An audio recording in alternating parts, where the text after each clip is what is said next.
या बातमीपत्राचे प्रायोजक आहे LIC ऑफ इंडिया।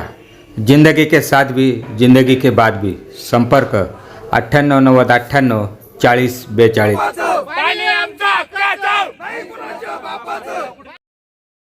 पालखेड पाटबंधारे लाभ क्षेत्रातील कोपरगाव तालुक्यातील 16 गावांचा पाणी प्रश्न चांगलाच पेटला असून या गावातील शेतकऱ्यांनी पालखेड पाटबंधारे कार्यालयाच्या येवला कार्यालयासमोर कोपरगाव तालुक्यातील पालखेड लाभ क्षेत्रातील 16 गावांमधील शेतकऱ्यांनी कोपरगाव येथील युवा नेते विवेक कोल्हे यांच्या नेतृत्वामध्ये ठिय्या आंदोलन केलं।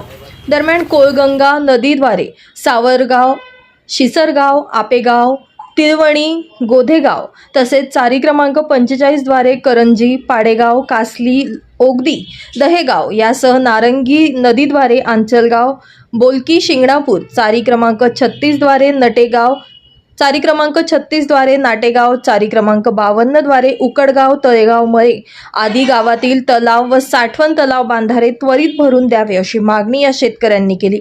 दरम्यान कोपरगाव येथील युवा नेते विवेक कोल्हे यांनी या अधिकाऱ्यांना धारेवर धरत एकतर पाणी सोडा अन्यथा येवल्यात रास्ता रोको आंदोलन करू असा इशारा दिला। यानंतर अधिकाऱ्यांनी पुढील 5 ते 6 दिवसात पाणी देण्याचं आश्वासन दिल्यानंतर हे ठिय्या आंदोलन मागे घेण्यात आलंय।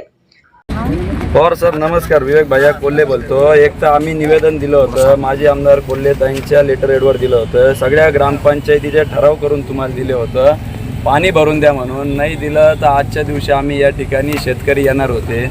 तुम्ही साधे उपस्थित राहण्याची दखल घेतली नाही आणि तुम्ही आत्ता विषय समजून घेताय मॅडमकडून की काय प्रश्न आहे त्यांचा। म्हणजेच याचाच अर्थ तुम्ही नियोजनाचा अभाव दिसतो आहे, तुम्ही सपशेल दुर्लक्ष आमच्या गावांकडे केले। जर तुम्हाला आम्हाला फक्त आश्वासन द्या तुम्ही की आमचे हे बंधारे भरून देणार आहे का नाही, एवढंच आमची तुम्हाला मागणी आहे। त्याच्या बातम्या दाखवली, एवढी तत्परता दाखवली तुम्ही, आमचं तुमच्याबद्दल तुमचे आभारी आहे आम्ही, पण अशी तत्परता जरा आधी दाखवली असती तर बरं झालं असतं। आमचं फक्त आता मी स्पीकरवर टाकलाय, एका वाक्यात सांगा तुम्ही भरून देणार आहे का नाही, हो किंवा नाही।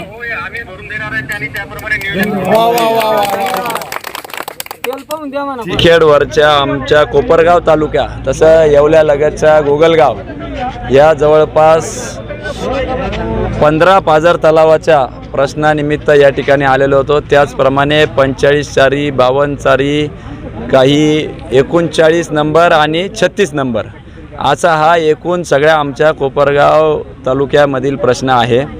गेल्या 3 वर्षापासून सातत्याने या ठिकाणी अन्याय होत आहे। सगळे नियम धाब्यावर ठेवून ह्या आमच्या सर्व भागातील पूर्व भागातील शेतकऱ्यांवर अन्याय त्या ठिकाणी इरिगेशन विभागाकडून सातत्याने होत आहे। अनेकदा निवेदन देखील देऊन देखील आमचा प्रश्न त्या ठिकाणी सुटलेला नाही। अतिशय चाऱ्या त्या ठिकाणी काही ठिकाणी बुजलेल्या आहे, अतिक्रमण झालेलं आहे आणि मोठ्या प्रमाणात अन्याय या ठिकाणी झालेला आहे। पर्जन्यमान चांगलं झालेलं आहे। सर्व धरणं नाशिक जिल्हा असेल किंवा वरच्या भागातील 100% जवळपास भरलेले असताना, त्याच प्रमाणात मराठवाड्याचे देखील सगळे धरणं 100% भरलेले असताना देखील दुर्दैवाने आमच्या या परिसरात पिण्याचं, जनावरांच्या पाण्याचं आणि पिकांचं गंभीर प्रश्न असा उपस्थित झालेला आहे। परंतु काही फोटो सम्राट आमदार त्या ठिकाणी फक्त फोटोपुरती एक 5-10% पाणी आल्यावर नारळ श्रीफळ वाढवून त्या ठिकाणी जणू काही सर्व पाझर तलाव भरले गेले असा आविर्भाव त्या ठिकाणी आणून लोकांची दिशाभूल करता आहे। मी आपल्या माध्यमातून या ठिकाणी इरिगेशनच्या विभागाच्या अधिकाऱ्यांना निवेदन देण्यात आलेलं आहे। त्यांनी आम्हाला आश्वासित केलेलं आहे की पुढील 5-10 दिवसामध्ये हे सर्व धरणं त्याला भरून देण्यात येतील आणि तसं न झाल्यास हे आंदोलन तीव्र करण्यात येईल, एवढंच या निमित्ताने मी सांगतो। धन्यवाद।